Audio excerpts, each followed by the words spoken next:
इनकी चोरी लूट और किस प्रकार से ये जनता को बेवकूफ बनाते हैं, उस खेल को देखा तो मैंने विधानसभा में खड़ा होकर कहा कि ये चोरों की मंडली है और आप चोरों के सरदार हो, और मैं ऐसी चोरों की सरदार से, इस चोरों की सरकार से अपना समर्थन वापस लेता हूं।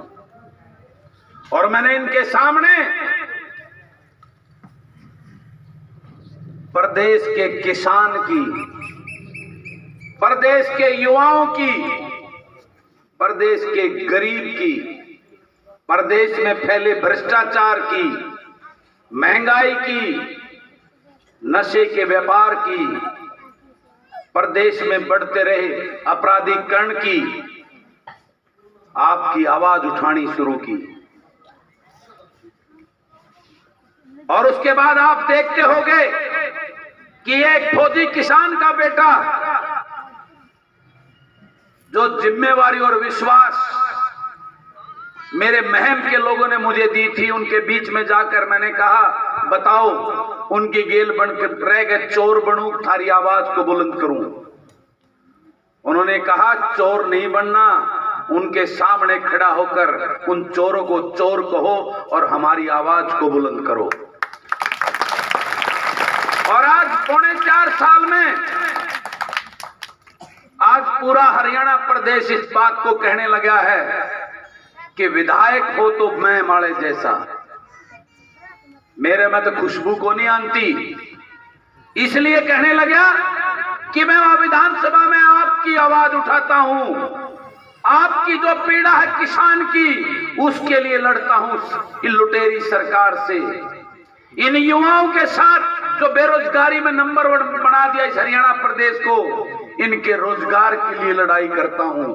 जो सीटी के नाम पर इनके साथ खिलवाड़ हो रहा है उसकी आवाज उठाता हूं। किसान को जो सड़कों में बिठाकर लाठियां बांधकर जो किसान के साथ में अन्याय हो रहा है उसकी आवाज उठाता हूं। आज इस वजह से पूरा हरियाणा, और मैंने जिस प्रकार का खेल वहां चूहे बिल्ली का खेल जो आपकी आंखों में धूल झोंकते हैं, वहां एक मुख्यमंत्री खड़ा होकर शेर पढ़ता है और फिर उसके सामने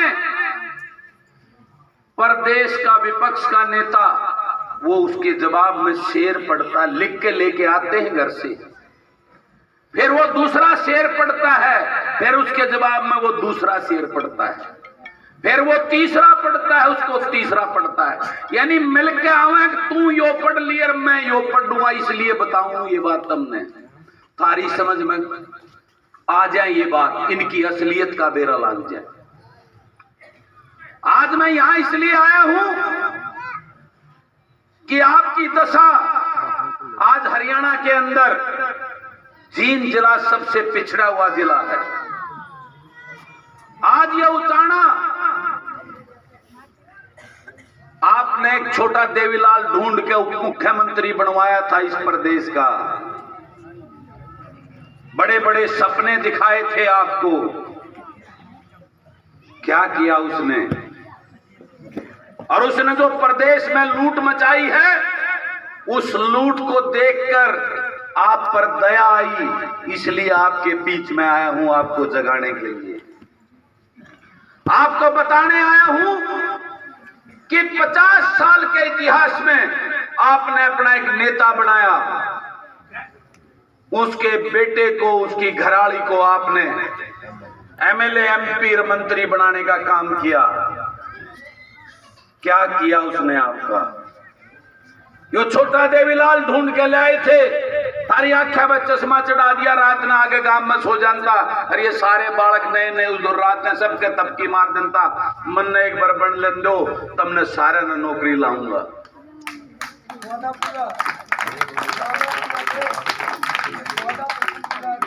है जी, बहुत बहुत धन्यवाद।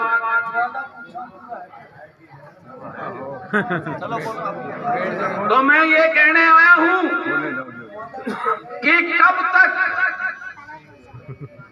आप लोग चौधरी देवीलाल के नाम की, चौधरी छोटू राम के नाम की रॉयल्टी इनको देते रहोगे?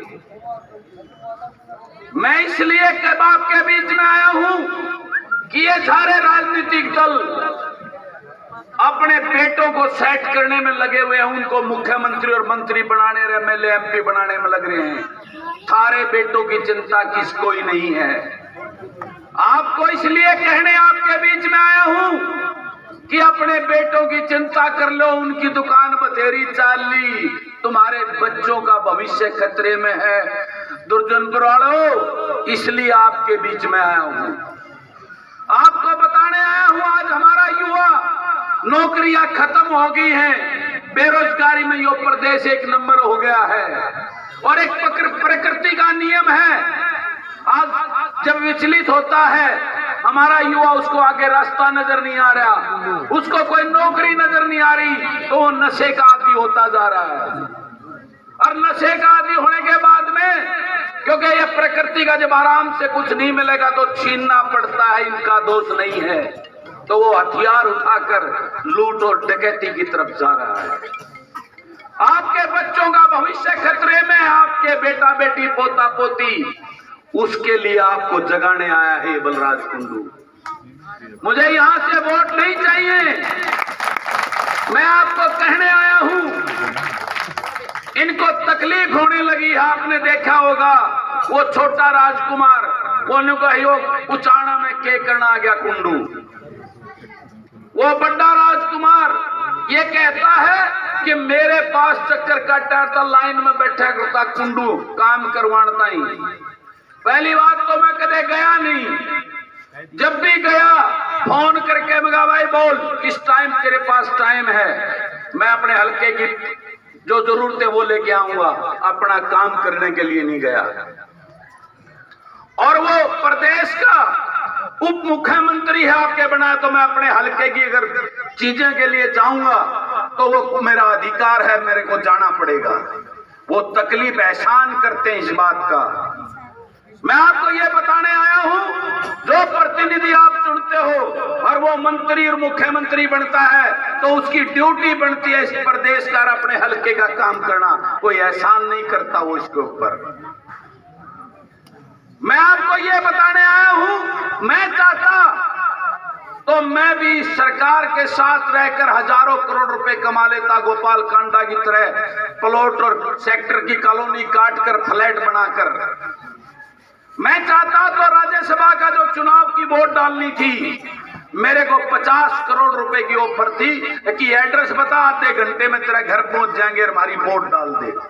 मैंने उनको कहा ये महम का विधायक है, ये बिकाऊ माल नहीं है, तुम्हारे सामने वोट नहीं डालूंगा, चोरों को वोट नहीं दूंगा। मैं जिस उद्देश्य से, जिस विश्वास के साथ उस महम की जनता ने मुझे अपना प्रतिनिधि चुना है, उनके साथ कभी दगा नहीं करूंगा, उनकी आवाज बनकर आपके सामने खड़ा रहूंगा। मैं आज यही कहने आया हूं, आज आपके बेटों का, किसानों का भविष्य अंधकार में है, आपको जागना होगा। आपको अपने बीच से ये राजकुमारों को, ये राजघरानों को, इनकी दुकान बंद करके किसान के अपने किसी बेटे को आगे बढ़ाकर अपना वकील बना लो, ये कहने आपके बीच में आया है बलराज कुंडू। आपकी नस्ल और फसल खतरे में है, उसको बचा लो, इसके लिए आपको जगाने आया है ये बलराज कुंडू। मैं आपको कहना चाहता हूं, ये सरकार, ये सब एक थाली के चट्टे बट्टे हैं, सब मिले हुए हैं अंदर से, सिर्फ बेवकूफ बनाते हैं हमारा आपका। आज मैं करीबन 20 गांव में जा चुका हूं, हर जगह पूरा रोष है इन राजघरानों का, दोनों का, गाली दे रहे हैं। मैं आपको एक बात कहना चाहता हूं, उनको गाली देने से क्या होगा, वह वोट आपकी खोज के कोनी ले, तमने बटन दाब रखे हैं, तो गलती थारी है, उनकी नहीं है।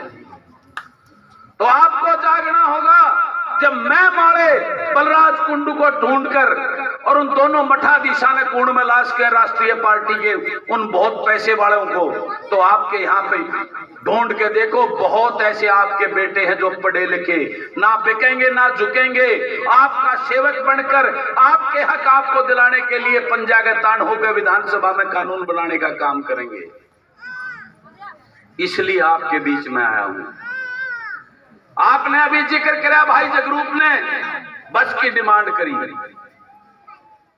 मैं आपको बताना चाहता हूं, मैं तो एक छोटे से परिवार में जन्मा, एक छोटे से किसान के घर में फौजी का बेटा हूं। अपने घर की साइकिल भी नहीं थी, खेत के सारे काम कर रखे हैं। एक पुराना, जब मेरे पिताजी रिटायरमेंट आए फौज में तो थोड़े पीछे मिले, एक पुराना ट्रक लेकर काम शुरू किया था। रात में खुद चलाता था उस ट्रक को। मेरे माँ बाप के आशीर्वाद से, परमात्मा की मेहरबानी से हमने मेहनत की, भगवान ने इस काबिल बनाया। तो एक अंतरात्मा से आवाज आई, बलराज कुंडू अपना और अपने बच्चों के लिए तो बहुत कुछ कर लिया। उस ग्रामीण अंचल में जिसमें तू पैदा हुआ था, उस गरीब किसान मजदूर का, उस युवा का शोषण कर रहे हैं ये राजनीतिक लोग। उनके लिए भी कुछ करके दिखा। तब इस राजनीति में आया और उस दिन से लड़ाई लड़ रहा हूं। मैं चाहता तो आज मंत्री बन जाता। मुझे डराया। मेरी कमाई बता देता हूं एमएलए बनने के बाद में। मेरी कमाई है 12 मुकदमे, झूठे मुकदमे। मेरे ऊपर एफआईआर हुई। सबसे पहला नाम मेरा, मेरे भैया का नाम भी। मैं को नहीं पकड़ा क्योंकि झूठा मुकदमा था। मेरा भाई ठाकर भीतर बंद कर दिया मुझे तोड़ने के लिए, लेकिन मैं झुका नहीं और डरा नहीं। फिर मुझे 3 साल से मंत्री पद का मुझे लालच दिया जा रहा है, लेकिन मैं राजनीति में राजभोग करने के लिए नहीं, मैं आपको जगाने के लिए। और इस लूट और झूठ की राजनीति की, रजवाड़ों की, इन राजकुमारों की, इन राजघरानों की दुकान बंद करने का लक्ष्य लेके आया हूं, ताकि तारा बेटे, तारे अपने बेटे जब विधानसभा में आप चुनकर भेजोगे तो वो कानून बनाएंगे जिससे आपका खुशहाली, आपका परिवार, आपका ये प्रदेश खुशहाल होगा। आपके बेटा बेटी, पोतों पोतियों को नौकरी के अवसर मिलेंगे, किसान को खुशहाली मिलेगी, गरीब को उसका हक मिलेगा। यही सोच लेकर इस राजनीति में आया हूं और एक उद्देश्य, लक्ष्य लेकर। मेरी तो कोई ना पार्टी है ना संगठन है। मैं भी आराम से उड़ा लौट सकूं हूं, मंत्री पद का स्वाद ले सकूं हूं, लेकिन अंतर आत्मा इस बात के लिए गवाही नहीं देती, राजी नहीं होती। मैं आपको जगाने के लिए, इस प्रदेश को बचाने के लिए इस राजनीति में। अब फैसला आपके हाथ में है। मैंने तो एक बात उस दिन से कह रहा हूं कि ये बड़े बड़े पैसे वाले धनमाल में तगड़े लोग हैं जो आपके यहां चुनाव लड़ रहे हैं। आप डरते होगे इनका मुकाबला कौन करेगा। तो मैं उचाणाड़ो आपको कहता हूं, अपना एक कोई ऐसा बेटा पढ़ा लिखा मजबूत ढूंढ लो, चुनाव लड़न खातिर सारा मैं दे दूंगा। मुझे कुछ नहीं चाहिए, मैं तो मैम से चुनाव लड़ूंगा और अगली बार, अब की बार से डबल वोटों से मैं माले जिताऊंगे। लेकिन बलराज कुंडू उस विधानसभा में अकेला पड़ जाता है इन चोरों के खिलाफ लड़ते लड़ते। मेरा साथ देने वाला कोई नहीं है। अकेला बलराज कब तक लड़ेगा। इसलिए इस प्रदेश में निकला हूं। मेरे जैसी सोच के 50-60 युवा चेहरे जो दबंग, जो आपके लिए सेवा करने का जज्बा और सोच रखते हो, उनको लेने के लिए इस प्रदेश में निकला है ये बलराज कुंडू।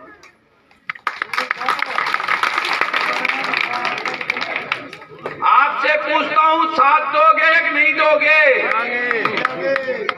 सारे ने हाथ नहीं उठाए, राजी नहीं भाई। इतने दिनों तक मैं मानता हूं, आज आप सबका विश्वास उठ चुका है राजनीतिक दलों से। आज इन राजनीतिक दलों की करतूतों की वजह से सबका विश्वास उठ चुका है। लेकिन इन चोरों पे इतने दिन तक करते आए हो, एक आदि भाई किसान के बेटे पे भी करके देख लो, जो थारा अपना हो और थारा बेटा हो, तो उस पर विश्वास करके अब की बार मोहर लगा दो। और मैं वादा करता हूं, अभी जगरूप भाई ने एक तकलीफ और डिमांड मेरे सामने रखी कि मेरे इस गांव की, जींद का आखिरी गांव पड़ते हैं बॉर्डर पर, और यहाँ की हमारी बहन बेटियों को जाने आने के लिए कोई सुविधा नहीं है, वो बहुत परेशान हैं। और उसी चक्कर में बहुत सारी हमारी बेटियां, क्योंकि आज के माहौल को देखकर माँ बाप डरते हैं और वो पढ़ना चाहती हैं, लेकिन उनकी पढ़ाई